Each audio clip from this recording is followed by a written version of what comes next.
만약 여러분에게 남은 돈이 딱 4만 원뿐이라면 어떻게 하시겠어요? 그것도 월세도 못 낸 상황에서 말이에요. 오늘 들려드릴 이야기의 주인공은 바로 그런 상황에서 생명을 구하기 위해 자신의 마지막 돈을 선뜻 내주었습니다. 그런데 이 작은 선택이 그의 인생을 완전히 바꿔놓게 되는데요. 과연 무슨 일이 일어났을까요?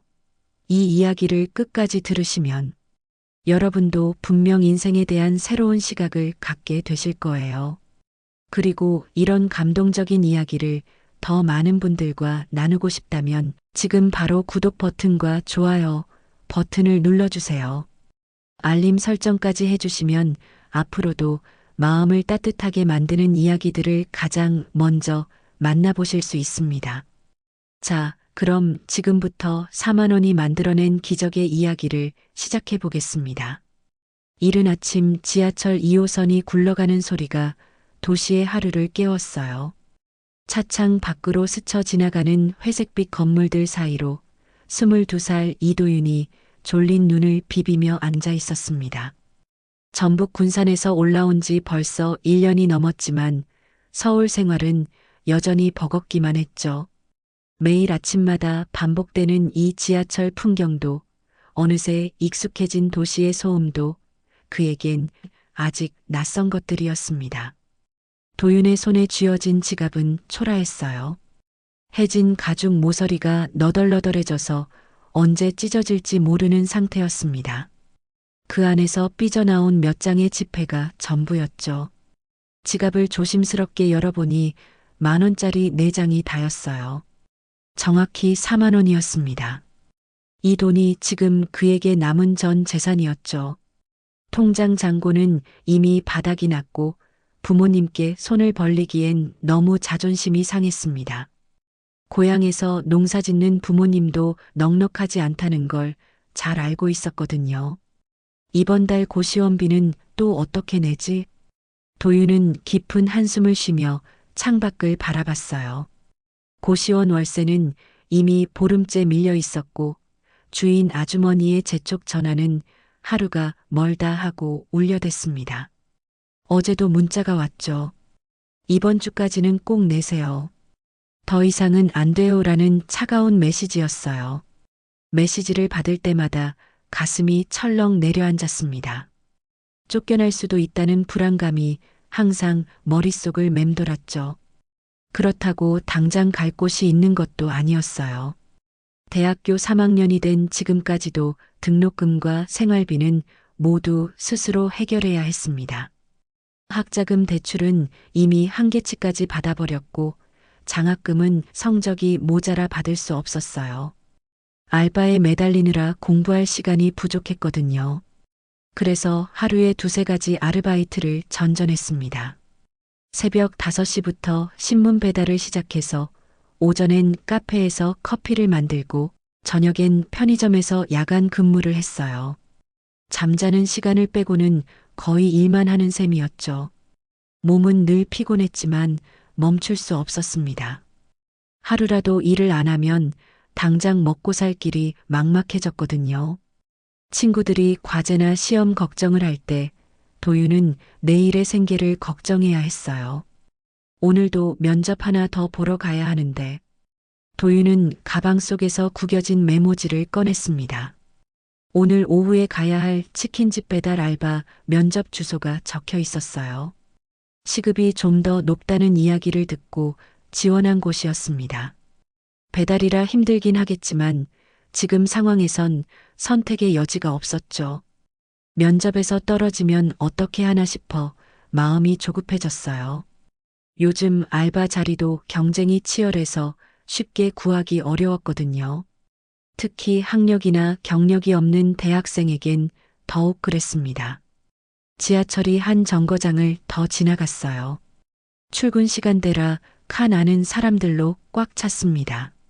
정장을 깔끔하게 차려입은 직장인들, 교복을 단정히 입은 학생들이 각자의 목적지를 향해 가고 있었죠. 도윤은 그들을 바라보며 묘한 감정에 휩싸였어요. 부러움일까요? 아니면 막연한 동경일까요? 언젠가 자신도 저렇게 여유로운 표정으로 지하철을 탈 수 있을까 싶었습니다. 옆자리에 앉은 대학생으로 보이는 또래가 스마트폰으로 게임을 하고 있었어요. 비싼 브랜드의 이어폰을 끼고 최신형 폰을 들고 있었죠. 도윤은 자신의 낡은 폰을 바라봤습니다. 화면에 금이 가 있고 배터리도 금세 닳아버리는 구형 모델이었어요. 핸드폰 진동이 울렸습니다. 편의점 사장님에게서 온 문자였어요. 오늘 저녁 근무 가능하냐? 급하게 사람이 필요하다는 내용이었죠. 도윤은 재빨리 네, 가능합니다라고 답장을 보냈어요. 일단 오늘 하루라도 더 벌어야 했거든요. 4만 원으론 이번 주를 버티기도 힘들 테니까요. 점심값도 아껴야 하고 교통비도 최대한 줄여야 했습니다. 걸어서 갈 수 있는 곳은 웬만하면 걸어 다녔어요. 지하철이 목적지역에 도착했습니다.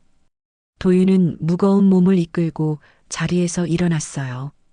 밤새 편의점에서 일하느라 제대로 못 잔 몸이 비틀거렸죠. 하지만 쓰러질 수는 없었습니다. 역사를 빠져나오며 도윤은 주머니 속 지갑을 다시 한번 만져봤어요. 얇디얇은 지갑의 감촉이 현실을 다시 일깨워줬습니다. 그 안에 4만 원이 오늘 하루를 버틸 수 있는 유일한 희망이었죠. 하지만 포기할 수는 없었어요.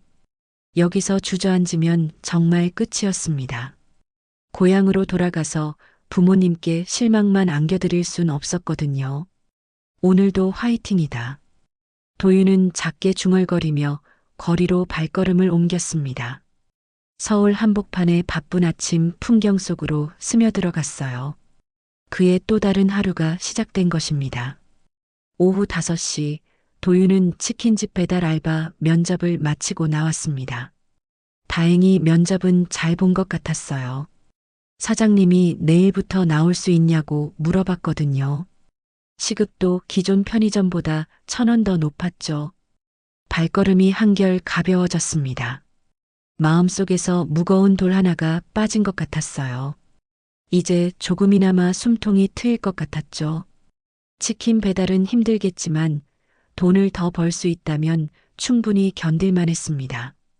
지하철역으로 향하는 길, 도윤은 머릿속으로 계산을 해봤어요.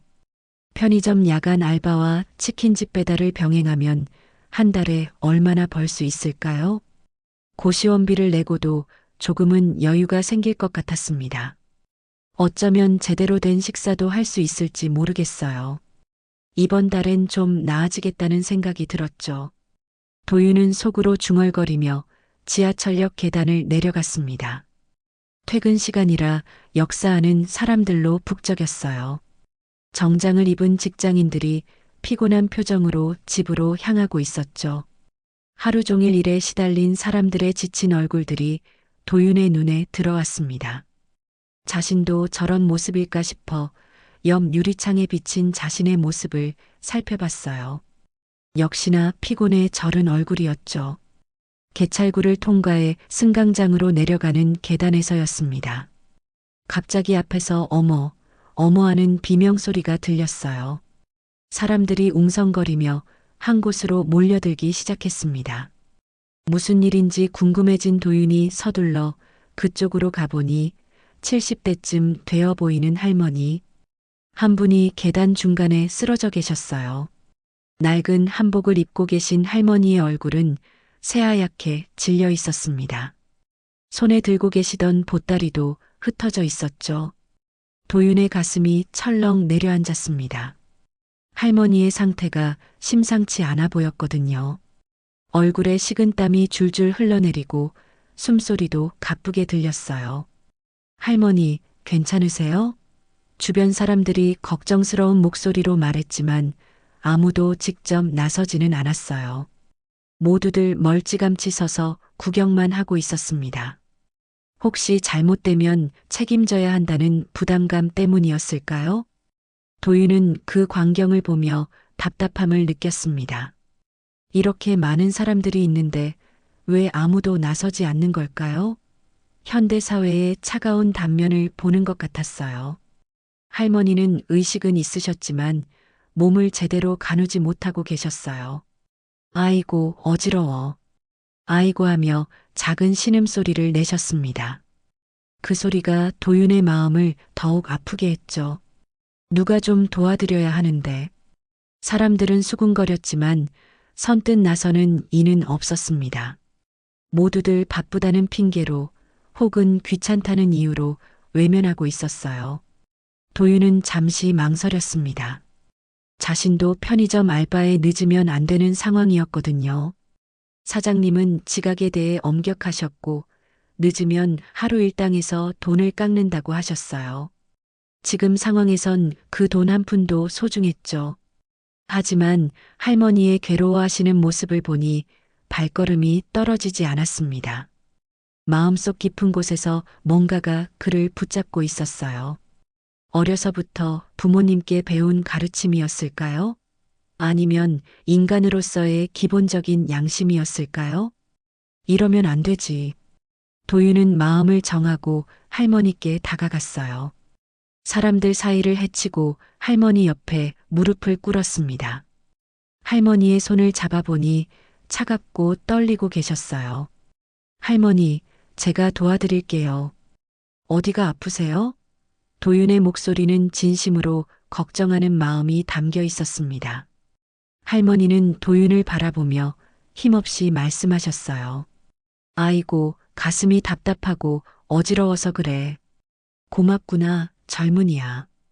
그 말씀을 들으며 도윤은 할머니께서 정말 위급한 상황일 수도 있겠다는 생각이 들었어요. 도윤은 재빨리 상황을 판단했습니다. 할머니의 상태가 심상치 않아 보였거든요. 얼굴이 창백하고 식은땀을 흘리는 걸 보니 심장에 문제가 생긴 건 아닐까 걱정되었죠. 119를 불러야겠어요. 도윤이 핸드폰을 꺼내려는 순간 한 아주머니가 다가왔습니다. 저기 젊은이, 우리가 택시 잡아서 병원으로 모셔다 드릴게요. 구급차 기다리면 너무 늦을 것 같아서요.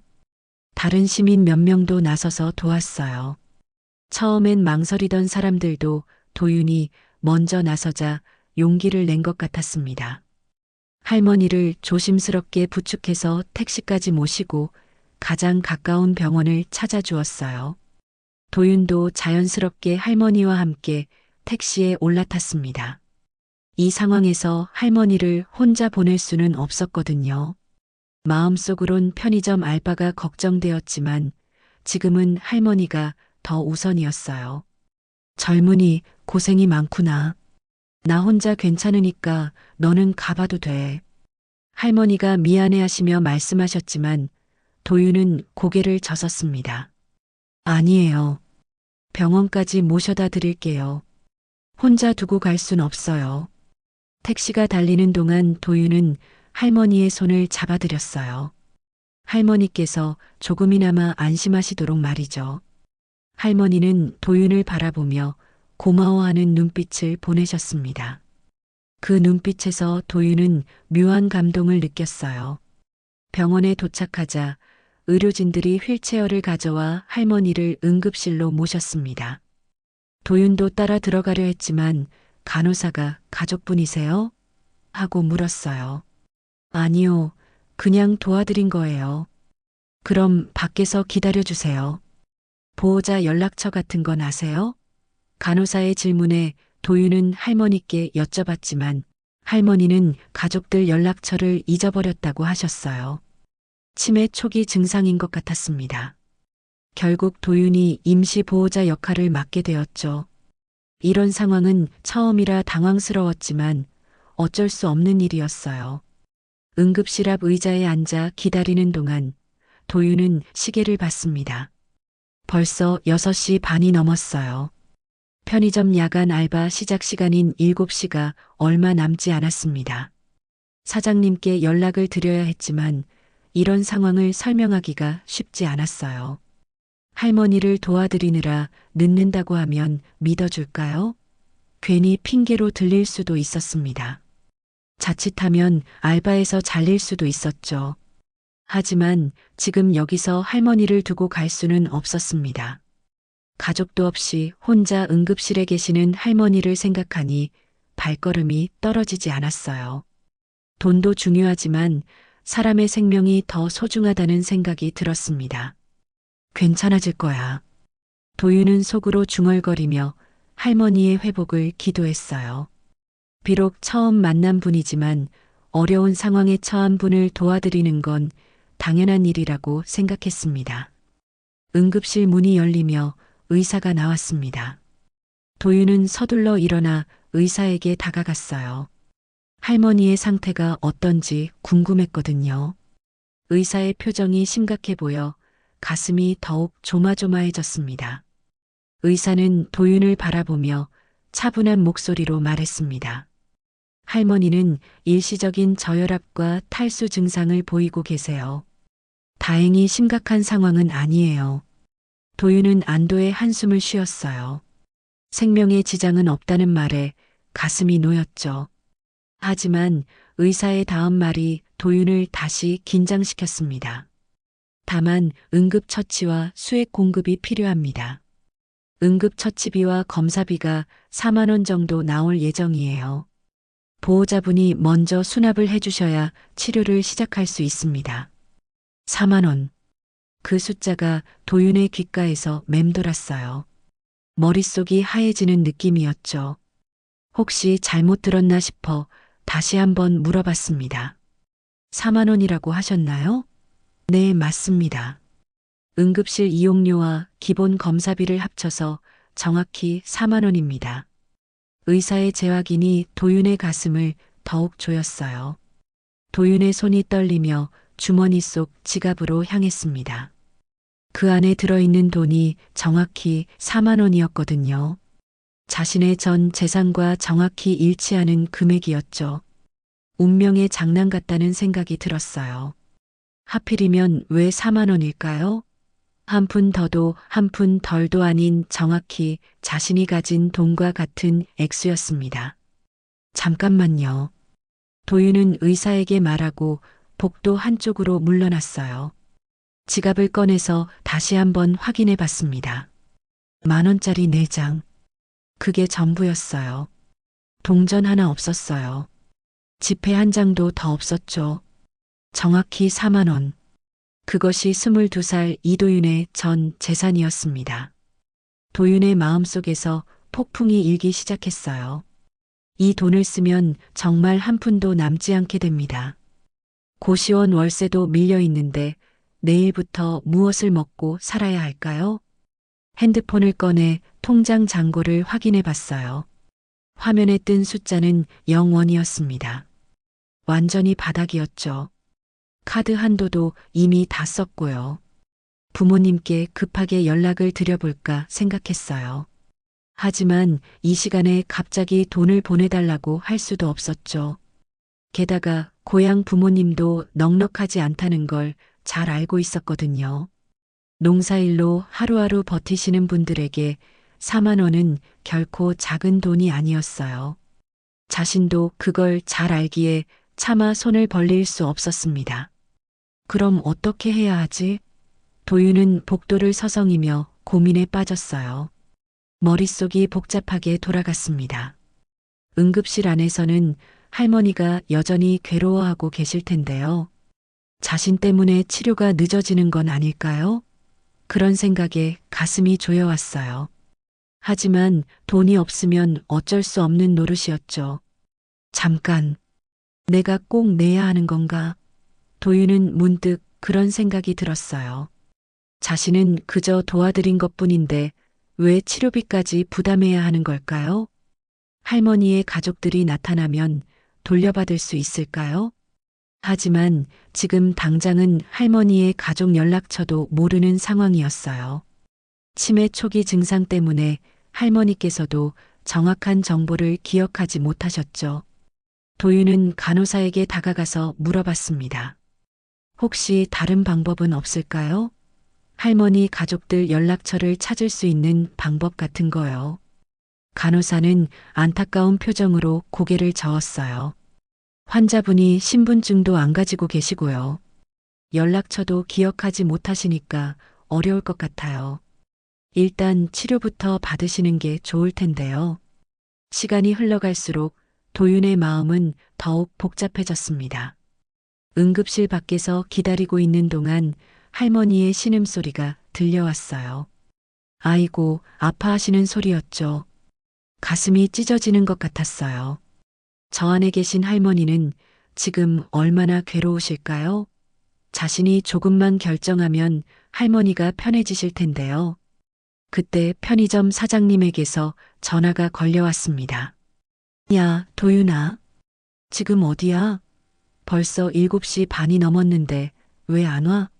사장님의 목소리에서 짜증이 묻어났어요. 죄송해요. 지금 응급 상황이 생겨서요. 할머니 한 분이 쓰러지셔서 병원에 모시고 왔거든요. 도윤은 최대한 상황을 설명했어요. 그런 핑계는 그만해. 일 안 할 거면 미리 연락하든가. 오늘 못 나오면 내일부터 나오지 마. 또? 사장님은 화가 난 목소리로 전화를 끊어버렸습니다. 도윤의 가슴이 무너져 내렸어요. 편의점 알바마저 잃게 된 거였죠. 야간 알바 하나 없어지면 한 달 수입이 크게 줄어들었습니다. 치킨집 배달 알바 하나로는 생활이 불가능했어요. 고시원비도 못 낼 뿐더러 하루 세끼도 해결하기 어려웠죠. 앞이 깜깜했습니다.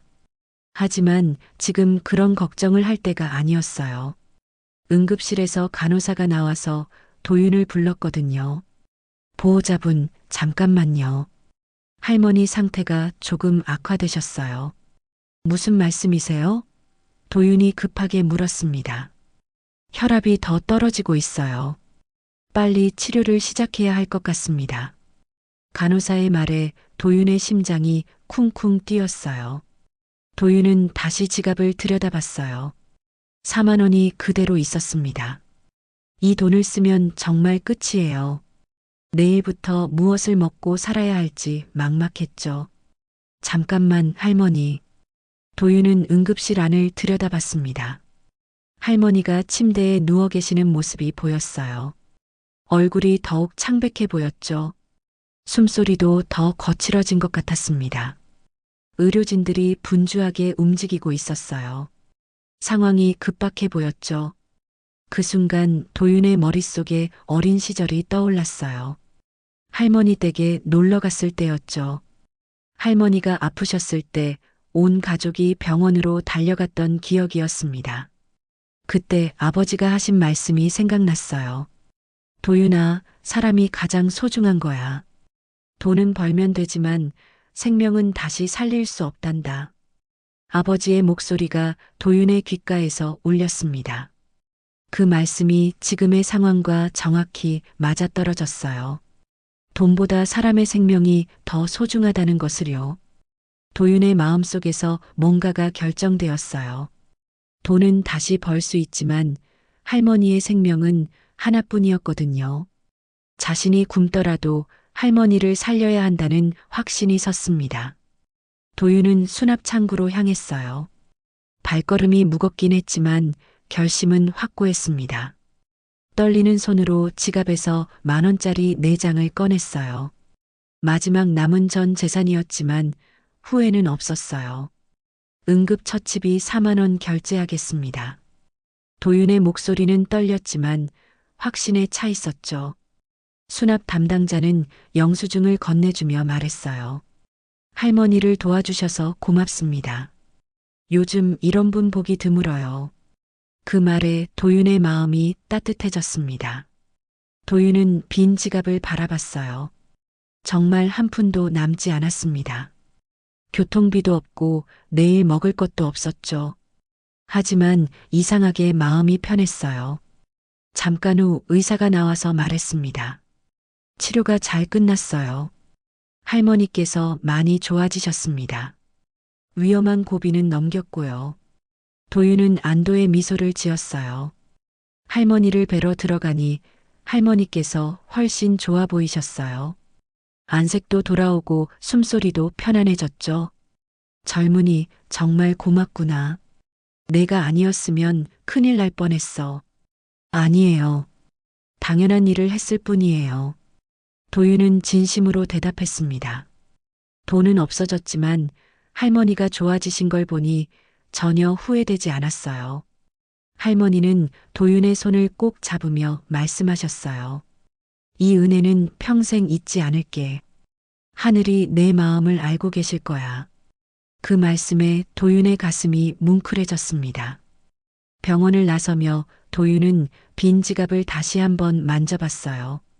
정말 아무것도 남지 않았지만 마음만큼은 가득 찬 기분이었습니다.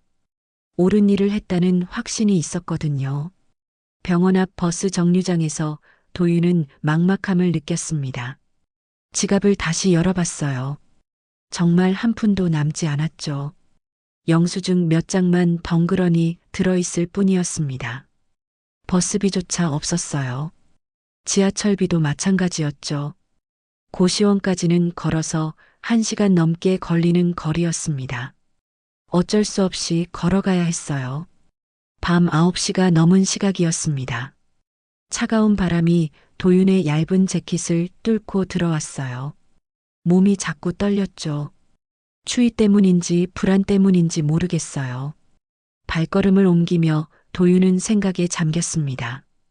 할머니를 도운 건 후회하지 않아요. 하지만 현실적인 문제들이 하나씩 떠오르기 시작했죠.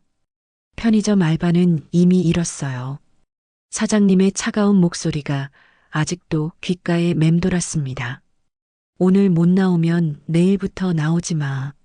그 말이 계속 들려왔어요. 그럼 이제 치킨집 배달 알바 하나뿐인데요. 과연 그것만으로 버틸 수 있을까요? 고시원비만 해도 한 달에 40만 원인데 말이에요. 길거리를 걸으며 도윤은 계산해 봤습니다. 치킨집 배달 알바 시급이 10,000원이라고 하셨으니까요. 하루에 8시간 일하면 8만 원이에요. 한 달이면 240만 원 정도겠죠. 여기서 고시원비 40만 원을 빼면 200만 원이 남아요. 그런데 식비랑 교통비, 생활비를 빼면 얼마나 남을까요? 빠듯할 것 같았어요. 게다가 매일 8시간씩 일할 수 있을까요? 날씨가 나쁘거나 주문이 적으면 일찍 끝날 수도 있잖아요. 그럼 수입이 더 줄어들죠.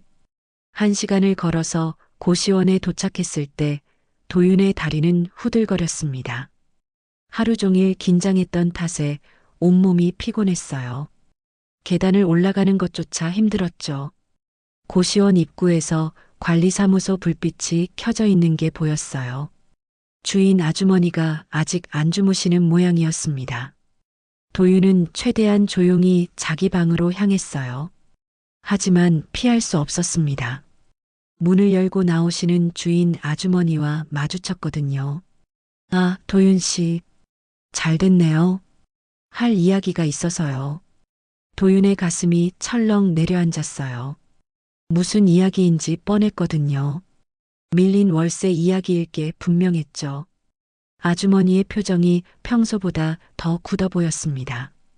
이번 주까지 월세를 안 내시면 어려울 것 같아요. 다른 입주자들도 있고요. 저도 사업하는 입장이라서요. 아주머니의 목소리는 단호했어요. 죄송해요. 조금만 더 기다려주시면 꼭 드릴게요. 도윤은 고개를 숙이며 말했습니다. 하지만 마음속으론 막막했어요. 지금 당장 낼 돈이 어디 있겠어요? 이미 보름이나 기다렸잖아요. 다른 사람 같으면 진작 내보냈을 거예요. 아주머니는 한숨을 쉬며 말했습니다. 금요일까지만 더 기다릴게요. 그때까지 안 되면 정말 어쩔 수 없어요. 네, 알겠습니다. 도윤은 무거운 마음으로 자기 방에 들어갔어요.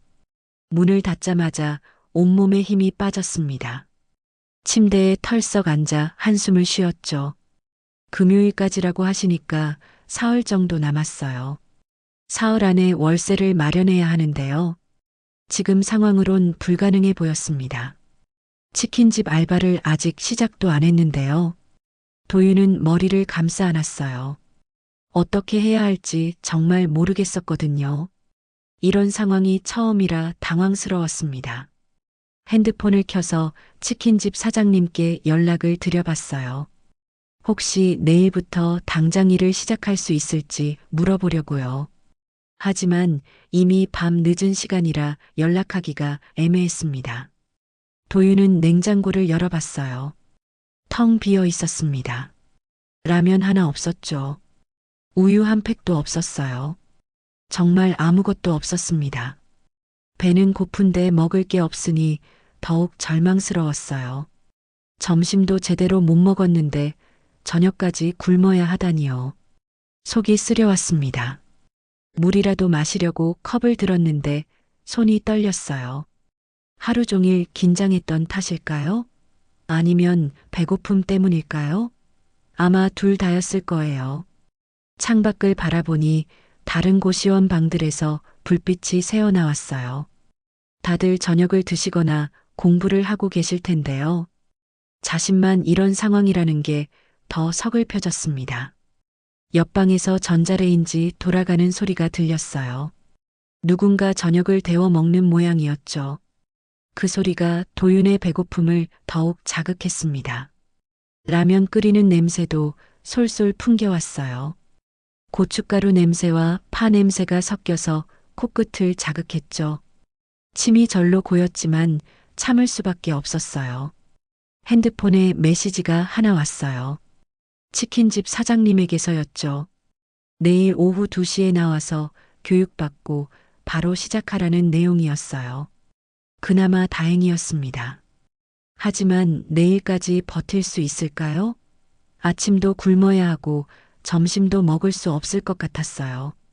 치킨집에서 일당을 받으려면 며칠은 더 기다려야 했거든요. 도윤은 책상 서랍을 뒤져봤어요. 혹시 동전이라도 있나 싶어서요. 구석구석 찾아봤습니다. 연필 사이에서 500원짜리 몇 개가 나왔어요. 모아보니 2,000원 정도였습니다. 2,000원으로 뭘 할 수 있을까요? 라면 하나 사 먹기에도 모자랐어요. 편의점에서 가장 싼 삼각김밥이라도 사 먹어야 할까 생각했습니다. 하지만 그마저도 아껴야 했어요. 내일 치킨집에 가려면 교통비가 필요했거든요. 지하철비만 해도 왕복 2,500원이었으니까요. 결국 오늘은 굶어야겠다는 결론에 도달했어요. 어차피 잠들면 배고픔도 잊을 수 있을 테니까요. 일찍 자고 내일을 기다리는 수밖에 없었습니다. 이불을 덮고 누웠지만 잠이 오지 않았어요. 배고픔도 그렇고 앞으로의 걱정 때문에 머릿속이 복잡했죠. 월세는 언제 마련하고 생활비는 어떻게 해결할까요? 천장을 바라보며 도윤은 생각했어요. 이런 상황에서도 할머니를 도운 게 맞았을까요? 만약 그 돈을 안 썼다면 지금 이렇게 굶지 않아도 됐을 텐데요. 하지만 금세 그런 생각을 지워버렸어요. 할머니의 생명이 더 소중하다는 건 변하지 않는 사실이었거든요. 자신의 선택이 틀렸다고 생각하지 않았습니다. 오히려 마음 한편으론 뿌듯함이 남아 있었어요. 사람으로서 해야 할 일을 했다는 생각이 들었거든요. 비록 지금은 힘들지만 언젠가는 보답받을 거라고 믿었습니다. 새벽 1시쯤 되어서야 겨우 잠이 들었어요. 배고픔과 걱정에 시달렸지만 피로가 이겨서 잠들 수 있었죠. 내일은 좀 나아질 거라는 희망을 품고 말이에요. 아침에 일어나니 배가 더 고팠어요. 어제 저녁을 굶어서 그런지 속이 쓰렸습니다. 화장실에서 찬물로 세수하며 하루를 시작했어요. 거울 속에 자신을 보니 얼굴이 좀 헬쑥해 보였어요. 이틀 정도 제대로 못 먹어서 그런 것 같았죠. 눈 밑에 다크서클도 생겼고요. 하지만 어쩔 수 없었습니다. 지금은 버티는 수밖에요.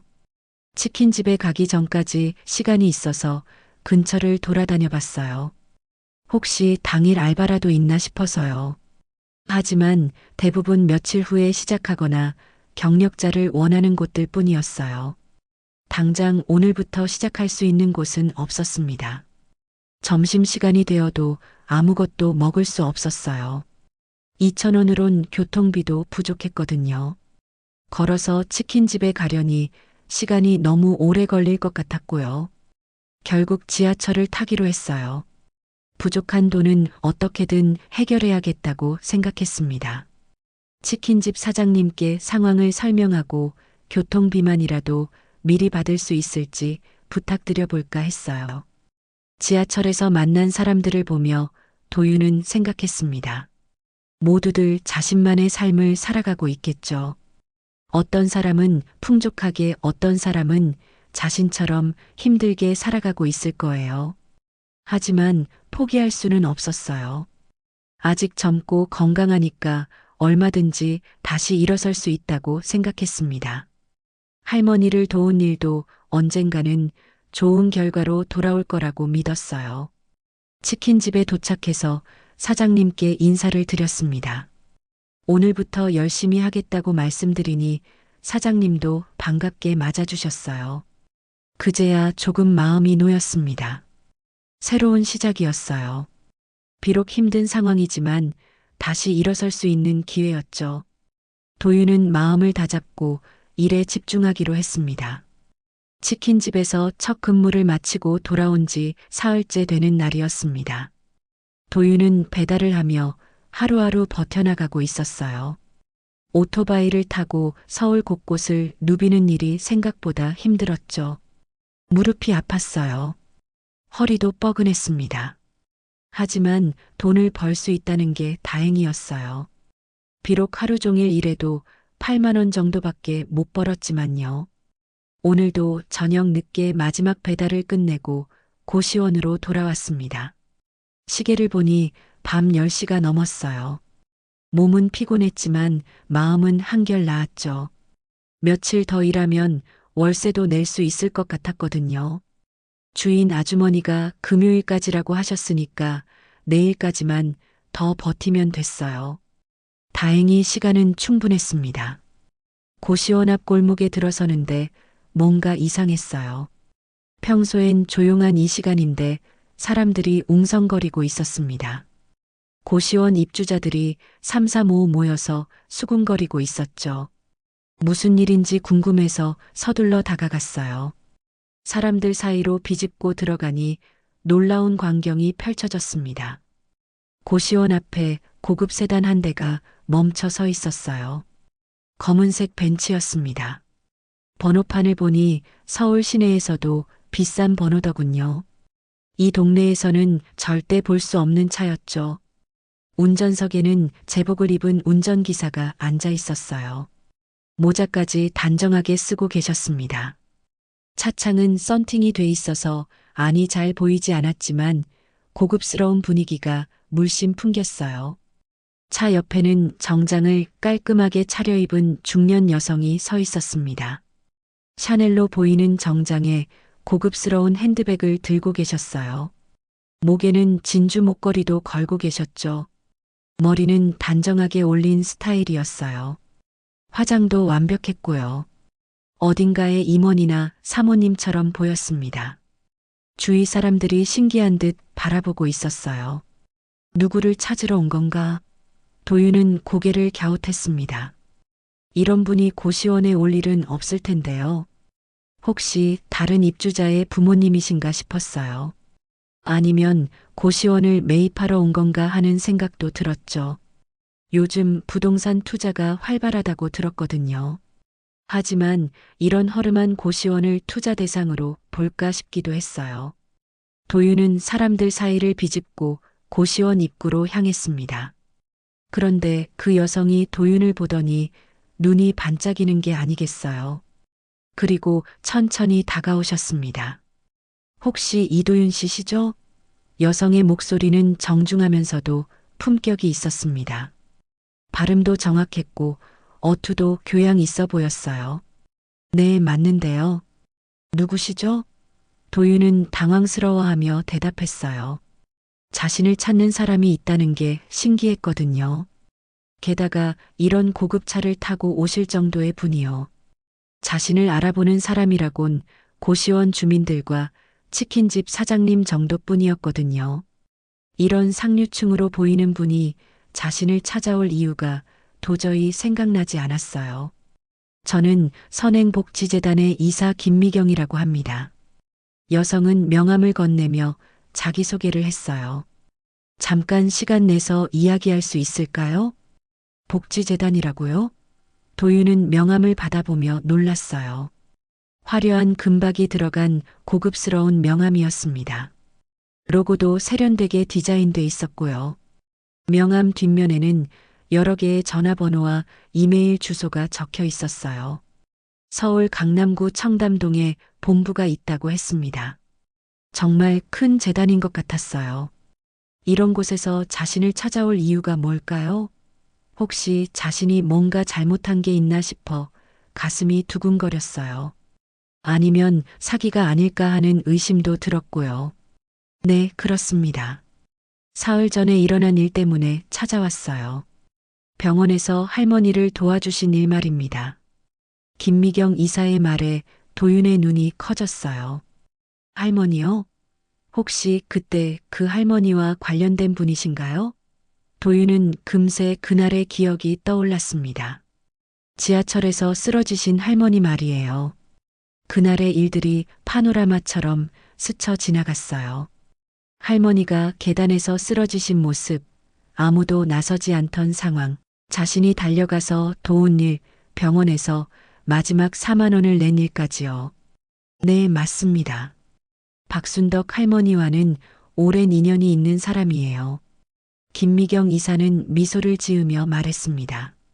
할머니께서 당신 이야기를 많이 해주셨거든요. 도윤의 가슴이 두근거렸어요. 할머니께서 무사하시다는 소식을 들으니 무엇보다 안도됐습니다. 그런데 왜 이런 큰 재단에서 자신을 찾아온 걸까요? 설마 할머니가 재단과 관련된 중요한 분이신 건 아닐까요? 그런데 그날 보기엔 평범한 할머니셨는데요. 낡은 한복을 입고 계셨고 보따리도 들고 계셨거든요. 혹시 할머니께서 괜찮으신가요? 그날 이후로 소식을 못 들어서 계속 걱정했거든요. 도윤은 진심으로 궁금해하며 물었습니다. 정말 궁금했어요. 그날 밤부터 지금까지 할머니 생각이 자주 났거든요.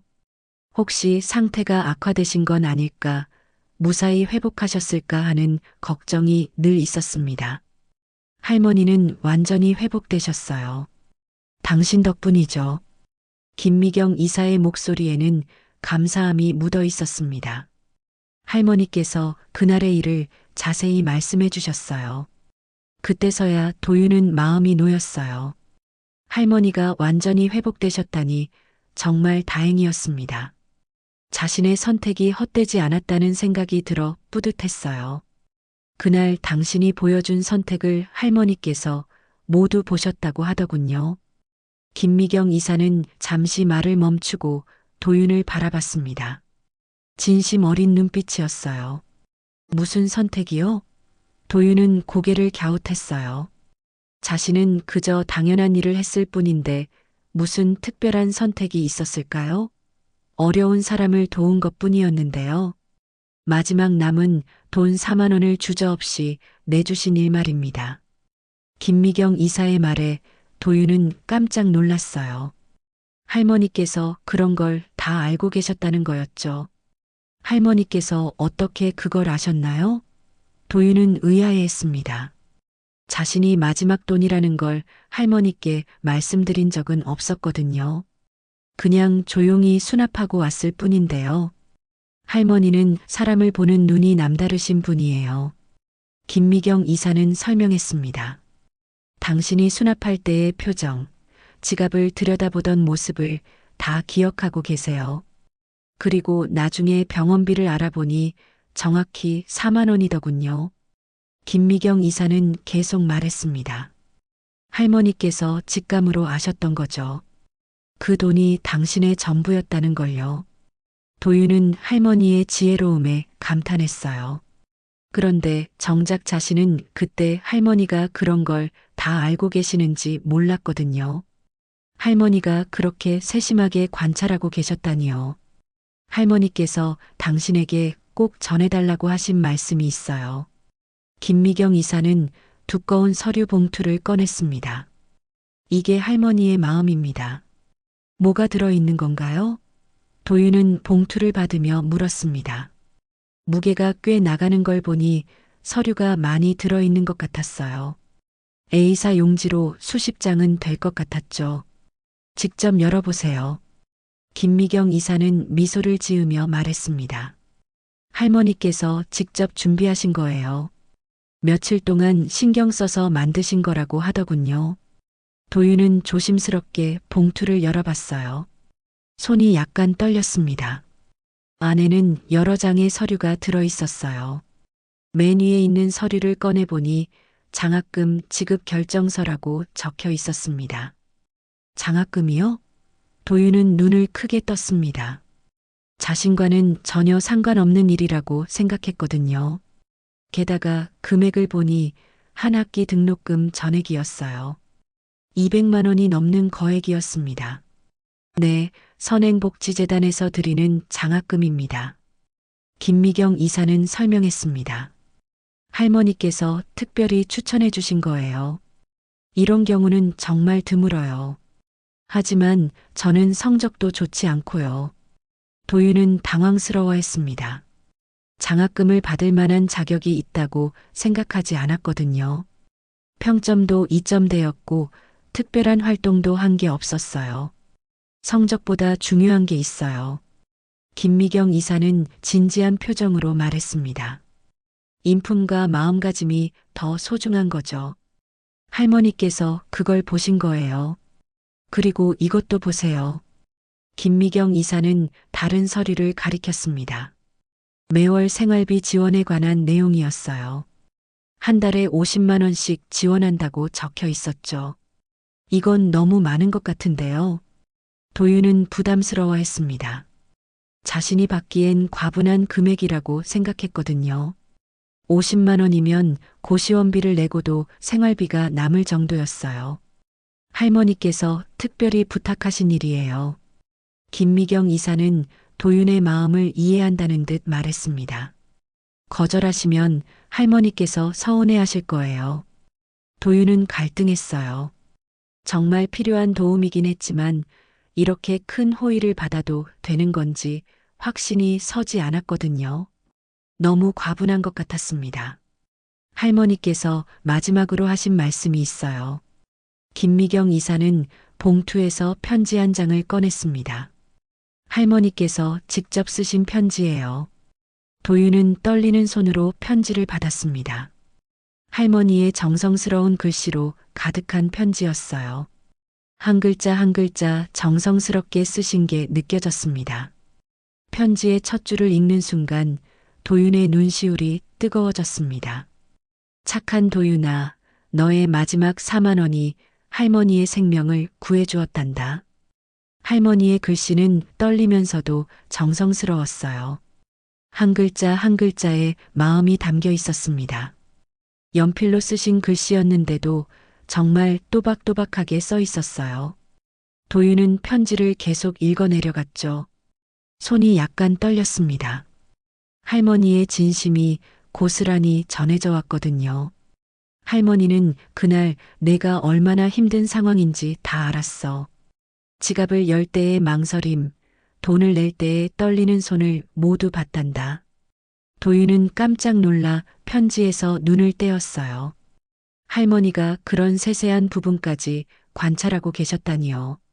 자신은 들키지 않으려고 최대한 자연스럽게 행동했다고 생각했는데 말이에요. 그때 생각해보니 정말 그랬어요. 지갑을 열 때도 망설였고요. 돈을 낼 때도 손이 떨렸었죠. 마지막 돈이라는 걸 들키고 싶지 않아서 애썼는데요. 김미경 이사가 옆에서 조용히 설명했습니다. 할머니께서 의식을 완전히 잃으신 게 아니었어요. 어지러우셨지만 주변 상황은 다 파악하고 계셨던 거죠. 그러셨구나. 도윤은 고개를 끄덕였어요. 할머니가 그렇게 예리한 관찰력을 가지고 계셨다니 놀라웠습니다. 편지를 계속 읽어보니 더욱 놀라운 내용이 있었어요. 할머니가 누군지 궁금하지?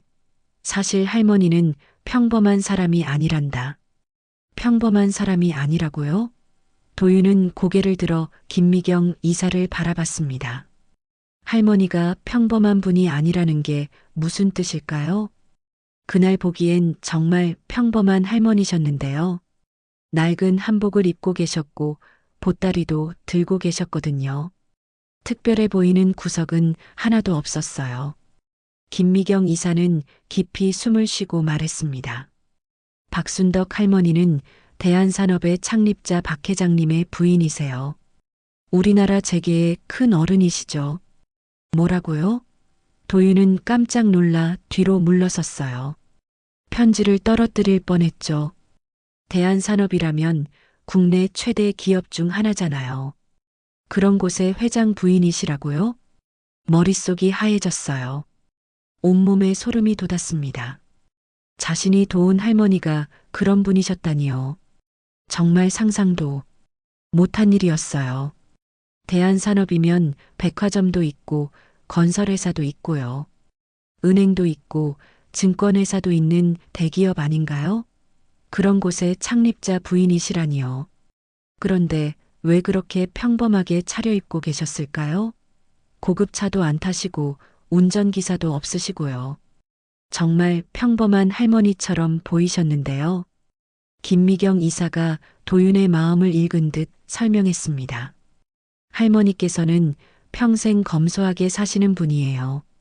부자라는 걸 드러내지 않으시고 늘 서민들과 같은 모습으로 생활하세요.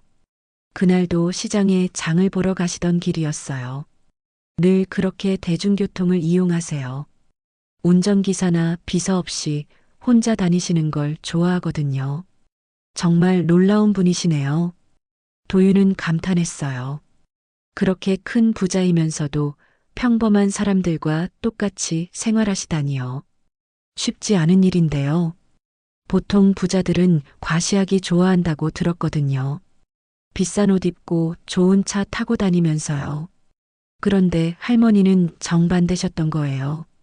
할머니께서 자주 하시는 말씀이 있어요. 김미경 이사가 계속 설명했습니다.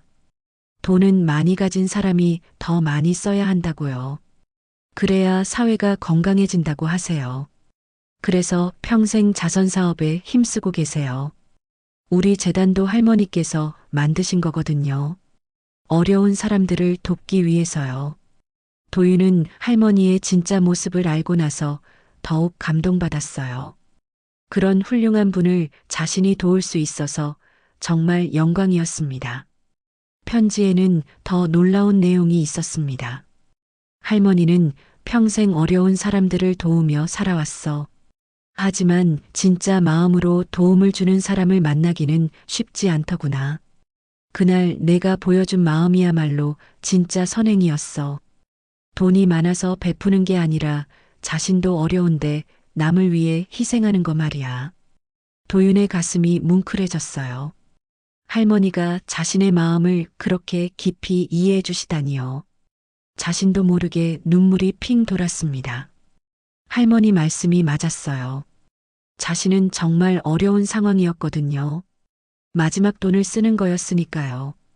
그런데도 망설이지 않았던 건 정말 순간적인 판단이었어요. 김미경 이사가 계속 설명했습니다. 할머니께서 그날 밤부터 당신을 찾기 시작하셨어요. 병원 CCTV를 확인하고 주변 사람들에게 물어보시면서요. 며칠 만에 당신의 신상 정보를 알아내셨죠. 그리고 재단에 직접 오셔서 장학금 지원을 요청하신 거예요. 할머니께서 직접 오셨다고요? 도윤은 더욱 놀랐습니다.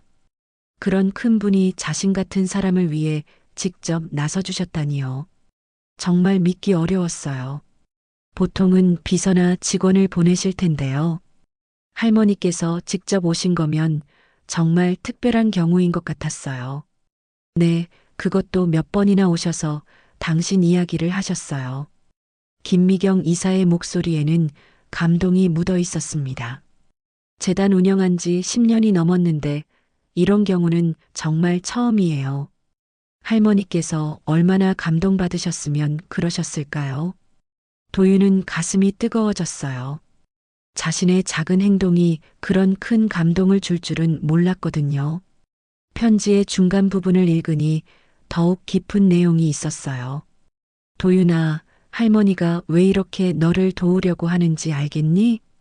너처럼 진짜 어려운 상황에서도 남을 위해 희생할 줄 아는 사람이 정말 귀하기 때문이야. 그런 마음을 가진 사람이 성공해야 세상이 더 좋아진다고 생각해.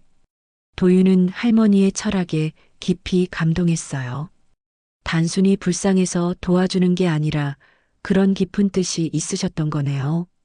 할머니도 젊었을 때는 가난했어. 그때 많은 사람들의 도움을 받아서 지금까지 올 수 있었지. 그래서 늘 보답하고 싶었단다. 하지만 진짜 보답은 돈을 주는 게 아니야. 좋은 사람을 키워내는 거지. 너 같은 사람을 도와서 더 큰 인재로 만드는 게 진짜 보답이야. 할머니의 생각이 정말 깊으셨어요. 도윤은 감탄하지 않을 수 없었습니다. 그냥 자선 사업이 아니라 미래에 대한 투자라고 생각하시는 거네요. 편지의 마지막 부분을 읽으니 더욱 감격스러웠어요. 도윤아, 이제 내가 하고 싶은 공부에 집중해라. 그리고 언젠가 다른 사람들도 도와줄 수 있는 사람이 되기를 바란다. 할머니의 이 작은 도움이 너를 통해 더 많은 사람들에게 전해지기를 바란단다. 그게 할머니의 소원이야. 작은 도움이라고 하셨지만 전혀 작지 않았어요. 도윤에게는 인생을 바꿀 만큼 큰 도움이었거든요. 할머니의 겸손함이 더욱 감동적이었습니다. 도윤은 편지를 다 읽고 나서 한참 말을 못했어요. 할머니의 깊은 마음이 고스란히 전해져서 감동이 벅찼거든요. 목이 메어 말이 나오지 않았어요. 김미경 이사가 부드러운 목소리로 말했습니다. 할머니께서 당신을 만나고 싶어 하시는데 괜찮으시겠어요? 물론이죠. 도윤은 목소리를 가다듬고 즉시 대답했습니다. 할머니께 인사드리고 싶었어요. 그리고 감사 인사도 제대로 드리고 싶었고요. 정말 꼭 뵙고 싶었거든요.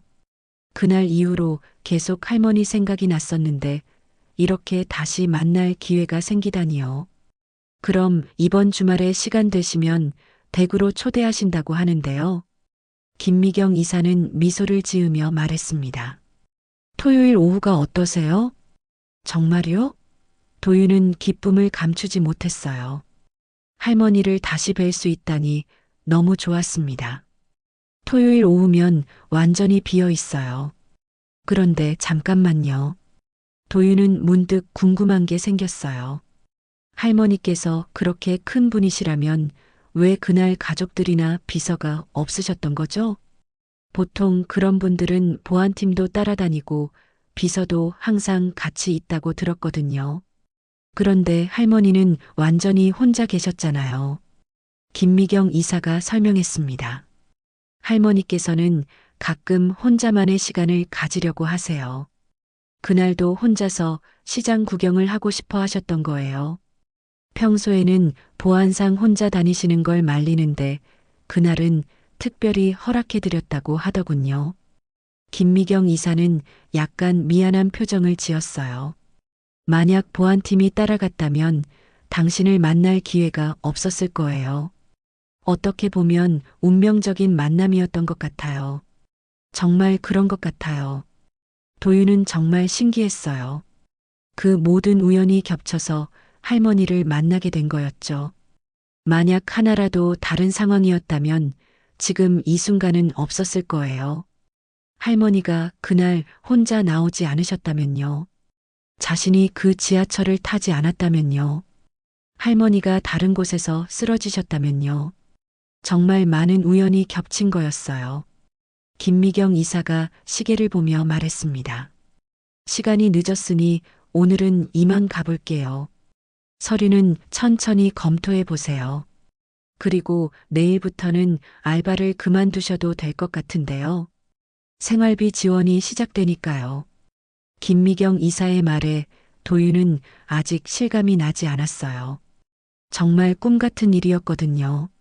며칠 전까지만 해도 하루하루 버티기 힘들었는데 갑자기 이런 큰 도움을 받게 되다니요.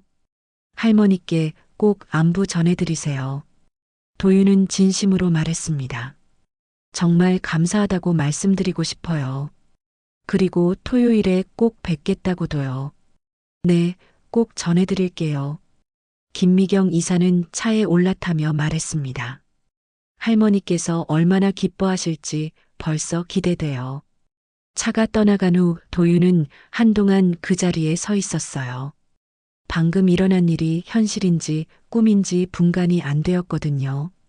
너무 갑작스럽고 놀라운 일이었어요. 토요일 오후 도윤은 할머니 댁을 찾아갔습니다. 김미경 이사가 보낸 차를 타고 강남의 한 고급 주택가로 향했어요. 창밖으로 보이는 풍경이 점점 달라지고 있었죠. 차 안에서 도윤은 계속 긴장했어요. 손바닥에 땀이 났습니다. 어떤 대화를 나눠야 할지 모르겠었거든요. 평소 가본 적 없는 동네였어요. 넓은 정원이 있는 집들이 줄지어 서 있었습니다. 담장도 높고 대문도 웅장했죠. 정말 다른 세상 같았어요. 자신이 이런 곳에 와도 되는 건지 의심스러웠습니다. 운전기사가 말했어요. 곧 도착합니다. 도윤의 심장이 더 빨리 뛰기 시작했죠. 차창을 내려다보니 집들이 더욱 커 보였어요. 차가 멈춘 곳은 그 중에서도 가장 큰 집이었습니다. 하지만 생각보다 화려하지 않았어요. 검소하면서도 품격 있는 모습이었죠. 할머니의 성격과 닮아 있는 것 같았습니다. 대문도 소박했어요. 금박이나 장식이 없었습니다. 그냥 단정하고 깔끔한 모습이었죠. 도윤은 조금 안도했어요. 대문에서 김미경 이사가 도윤을 맞아주었어요. 할머니께서 얼마나 기다리셨는지 모르겠어요. 아침부터 계속 창가에서 밖을 내다보고 계셨거든요. 정말요? 도윤은 놀랐어요. 그런 큰 분이 자신을 그렇게 기다려주셨다니요. 마음이 무거워지는 동시에 따뜻해졌습니다. 도윤은 더욱 긴장했어요. 그날 지하철에서 만났을 때와는 완전히 다른 상황이었거든요. 이제 할머니가 어떤 분인지 알고 있으니까 더욱 떨렸습니다. 어떻게 인사를 드려야 할까요? 뭐라고 말씀을 드려야 할까요? 머릿속이 복잡했어요. 예의에 어긋나는 행동을 하면 안 될 텐데요. 정원을 지나 현관에 도착하니 할머니가 나와 계셨어요. 그날과 똑같은 미소를 지으며 도윤을 반겨주셨습니다. 그 순간 도윤의 긴장이 순식간에 풀렸어요. 도윤아, 정말 잘 왔구나. 할머니의 목소리는 따뜻했어요. 그날 병원에서 들었던 것과 똑같은 음성이었죠. 변하지 않은 할머니의 모습에 도윤은 안도했습니다. 할머니, 안녕하세요. 그때는 제대로 인사도 못 드렸는데 이렇게 다시 뵙게 되어서 정말 기뻐요. 도윤은 깍듯하게 인사드렸어요. 집 안으로 들어가니 더욱 놀라웠어요. 겉에서 보는 것보다 훨씬 넓었거든요. 현관부터가 도윤이 살던 고시원보다 컸습니다. 하지만 인테리어는 정말 소박했어요. 고급스럽긴 했지만 과시하지 않는 품격이 있었습니다. 금으로 도배한 것도 아니고 화려한 샹들리에가 있는 것도 아니었어요. 거실에는 오래된 가구들이 놓여 있었습니다. 값비싸 보이긴 했지만 화려하지 않았어요. 할머니의 철학이 집 곳곳에 묻어나는 것 같았죠. 앉아서 이야기하자꾸나. 할머니는 도윤을 소파로 안내하셨어요. 집사님이 차를 준비해 주셨는데 전통차였습니다. 향이 정말 좋았어요. 어떤 차인지 물어봐도 될까요? 도윤이 조심스럽게 물었습니다. 오미자차예요. 할머니가 직접 답해 주셨어요. 몸에 좋다고 해서 즐겨 마신답니다. 할머니께서 직접 차를 따라 주셨어요. 도윤은 황송해서 어쩔 줄 몰랐습니다. 이런 큰 분이 자신에게 직접 차를 따라 주시다니요. 아니에요. 제가 따를게요. 도윤이 서둘러 일어났지만 할머니가 손을 저으셨어요. 괜찮다, 괜찮아.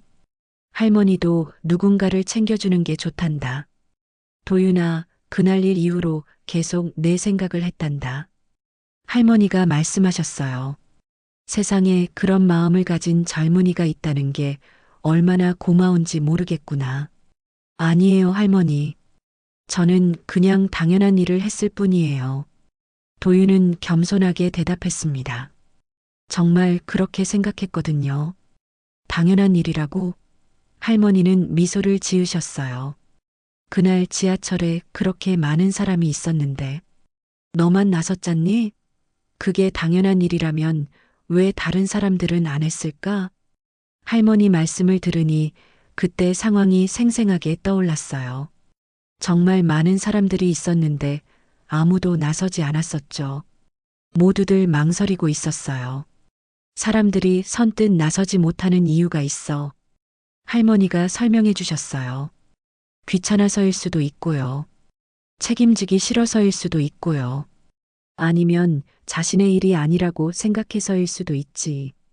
요즘 세상이 각박해져서 그런 것 같아요. 도윤이 말했습니다. 남의 일에 관심을 갖기 어려워진 것 같아요. 하지만 너는 달랐어. 망설이지 않았잖니? 할머니의 눈빛이 따뜻했어요. 그게 바로 너의 마음이야. 그런 마음을 가진 사람이 귀한 거란다. 도윤은 할머니의 말씀에 깊이 생각해 봤어요. 정말 그때 왜 자신이 나섰을까요? 특별한 이유가 있었던 건 아니었는데요. 그냥 할머니가 아파하시는 모습을 보니 가만히 있을 수가 없었어요. 도윤은 솔직하게 말했습니다. 다른 생각은 안 났고 그냥 도와드려야겠다는 마음만 들었거든요. 그게 바로 진짜 선함이야. 할머니가 고개를 끄덕이셨어요. 계산하지 않고 행동하는 마음 말이야. 그런 마음을 가진 사람이 성공해야 세상이 더 좋아진단다. 할머니는 도윤에게 자신의 이야기를 해주셨어요. 젊었을 때 정말 가난했다고 하셨습니다. 하루 세끼 먹기도 어려웠던 시절이 있었대요. 정말이에요? 도윤은 놀랐습니다. 이런 큰 집에 사시는 할머니가 가난했던 시절이 있으셨다니요. 응, 정말이야. 할머니의 목소리에 옛 기억이 묻어 있었어요. 어머니를 일찍 여의고 아버지마저 돌아가셔서 혼자 살아야 했거든. 그때 많은 사람들의 도움을 받았다고 하셨어요. 이웃들이 밥을 나눠주기도 하고요. 선생님이 학비를 대신 내주기도 했대요. 그런 도움이 없었다면 지금의 자신은 없었을 거라고 하셨죠. 그래서 성공한 후에는 계속 남을 도우며 살아왔어. 할머니의 목소리에 깊은 감정이 담겨 있었어요. 받은 만큼 돌려주는 게 당연하다고 생각했거든. 하지만 돈으로만 돕는 건 한계가 있더구나. 할머니는 계속 말씀하셨어요. 정말 중요한 건 좋은 사람을 키워내는 거야. 너 같은 사람 말이야. 도윤은 할머니의 철학에 깊이 감동했어요.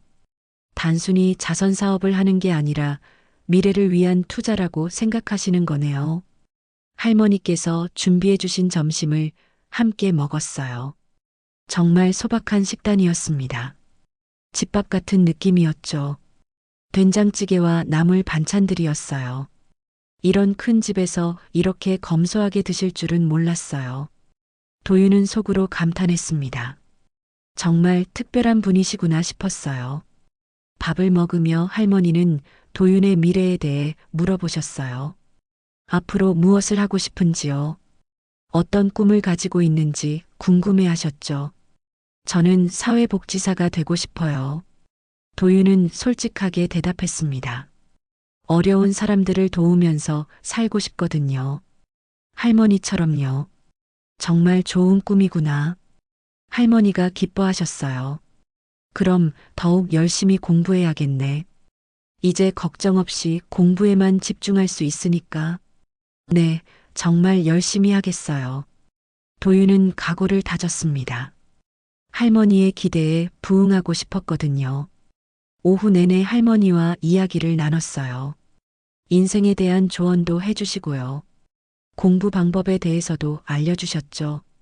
정말 많은 걸 배울 수 있었습니다. 할머니는 도윤에게 재단의 다른 활동들도 소개해 주셨어요. 장학금 지원 외에도 무료 급식소 운영이 있었습니다. 의료비 지원, 주거비 지원 등 다양한 사업을 하고 있다고 하셨죠. 정말 많은 일을 하고 계시는군요. 도윤은 감탄했어요. 이런 걸 다 운영하시려면 얼마나 바쁘실까요? 시간이 되면 봉사활동에도 참여해 보렴. 할머니가 제안하셨어요. 도움받은 경험이 있으면 남을 도울 때도 더 진심이 될 거야. 네, 꼭 참여하고 싶어요. 도윤은 기꺼이 대답했습니다. 정말 그러고 싶었거든요. 받기만 하는 게 아니라 베풀 수도 있다면 더욱 의미 있을 것 같았어요.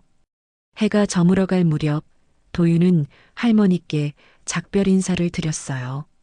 정말 잊지 못할 하루였습니다. 할머니의 따뜻한 마음을 직접 느낄 수 있었거든요. 자주 놀러 와라. 할머니가 당부하셨어요. 할머니에게는 내가 손자 같단다. 언제든지 환영이야. 네, 할머니. 꼭 자주 뵙겠어요. 도윤은 눈물이 핑 돌았어요. 이런 따뜻한 할머니를 만날 수 있어서 정말 행복했습니다. 집으로 돌아오는 길, 도윤은 많은 생각에 잠겼어요. 오늘 할머니와의 만남이 자신의 인생을 완전히 바꿔놓을 것 같았거든요. 이제 정말 새로운 출발이었어요. 더 이상 돈 걱정 없이 공부에 집중할 수 있게 됐고요. 그리고 언젠가는 할머니처럼 다른 사람들을 도울 수 있는 사람이 되겠다고 다짐했습니다. 다음 주부터는 봉사활동도 시작하기로 했어요. 재단에서 운영하는 무료 급식소에서 일주일에 2번씩 도움을 주기로 한 거죠. 도윤의 마음은 희망으로 가득 찼어요. 할머니가 심어주신 사랑의 씨앗을 소중히 키워서 더 많은 사람들에게 나눠주고 싶었습니다. 그게 할머니의 은혜에 보답하는 길이라고 생각했거든요. 몇 년이 흘렀습니다. 도윤은 이제 26살이 되었어요. 대학을 졸업하고 사회복지사 자격증도 취득했죠. 꿈꿔왔던 일을 하게 된 것입니다. 선행복지재단에서 운영하는 청소년 상담센터에서 일하고 있었어요. 어려운 환경의 청소년들을 돕는 일이었죠. 도윤에게는 정말 의미 있는 일이었습니다. 오늘도 상담 예약이 꽉 찬 하루였어요. 첫 번째로 만날 아이는 18살 민수였습니다. 가정 형편이 어려워서 고등학교를 중퇴하려고 한다는 아이였죠. 민수야, 안녕. 도윤은 따뜻한 미소로 아이를 맞았습니다. 민수는 고개를 숙인 채 들어왔어요. 표정이 어두웠죠. 선생님, 전 정말 학교를 그만둬야 할 것 같아요. 민수의 목소리는 힘이 없었습니다. 집에서 생활비도 못 보내주시고요. 알바를 해도 학비가 모자라요. 도윤은 민수의 이야기를 들으며 예전의 자신을 보는 것 같았어요. 그때 자신도 똑같은 고민을 했었거든요. 어떻게 하면 이 아이에게 희망을 줄 수 있을까요? 민수야, 선생님이 내 나이 때도 비슷한 상황이었어. 도윤은 자신의 경험을 들려주기 시작했어요. 고시원 월세도 못 낼 정도로 어려웠었다고 말이죠. 정말이에요? 민수의 눈에 관심이 생겼습니다. 선생님도 그런 경험이 있으셨다고요? 응, 그럼. 도윤은 고개를 끄덕였어요. 하루에 알바를 2~3개씩 했었어. 그런데 어느 날 나보다 더 어려운 상황에 있는 분을 만났지. 도윤은 민수에게 할머니와의 만남을 이야기해 줬어요. 마지막 남은 4만 원을 쓴 일도요. 그리고 그 후에 어떤 변화가 일어났는지도 말해줬습니다. 와, 정말 드라마 같은 일이네요. 민수의 표정이 밝아졌어요. 그런 일이 정말 있을 수 있나요? 그런 기적 같은 일은 흔하지 않아. 도윤은 솔직하게 말했습니다. 하지만 중요한 건 그런 기적을 만들어내는 마음가짐이야. 무슨 뜻이에요? 민수가 궁금해했습니다. 내가 할머니를 도운 건 기적을 바라고 한 게 아니었어. 도윤이 설명했어요. 그냥 어려운 분을 외면할 수 없었을 뿐이지. 그런 마음이 결국 기적을 불러온 거야. 민수는 도윤의 말에 깊이 생각하는 것 같았어요. 그럼 저도 그런 마음을 가지면 될까요? 물론이지. 도윤은 확신에 찬 목소리로 말했습니다. 그리고 내 상황도 분명히 해결책이 있을 거야. 우리 재단에서 도와줄 수 있는 방법들을 찾아볼게. 정말요? 민수의 눈에서 희망의 빛이 보였어요. 감사합니다, 선생님.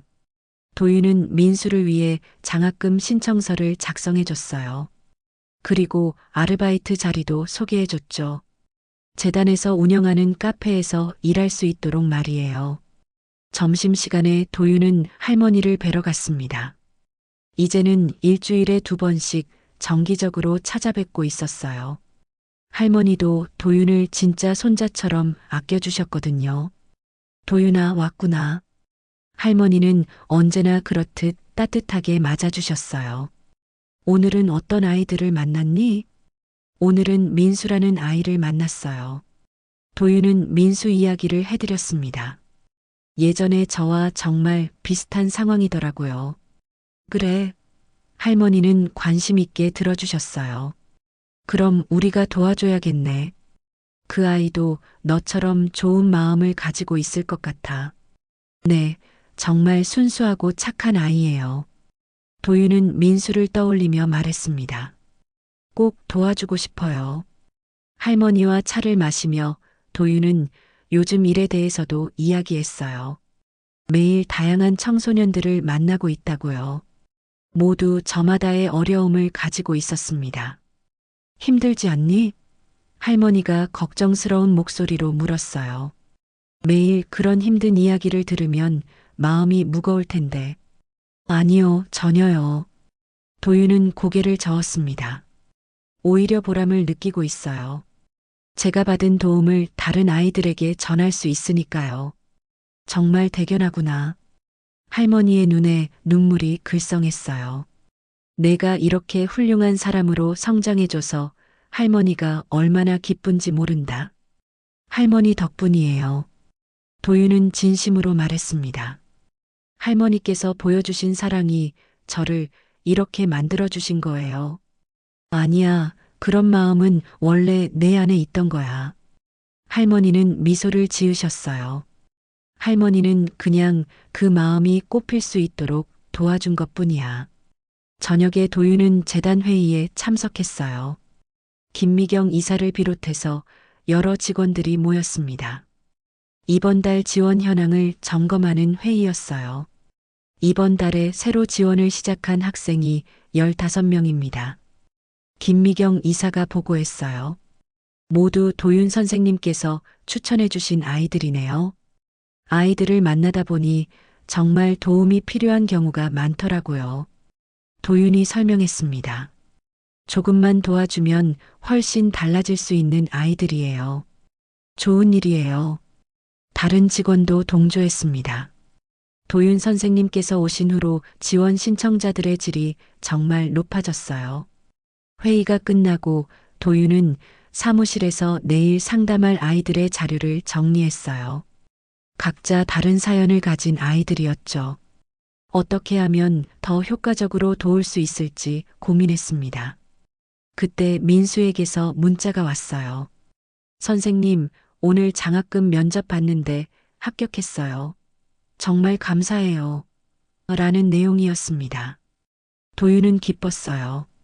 민수가 꿈을 포기하지 않고 계속 공부할 수 있게 된 거였죠. 이런 순간들이 바로 이 일을 하는 이유였어요.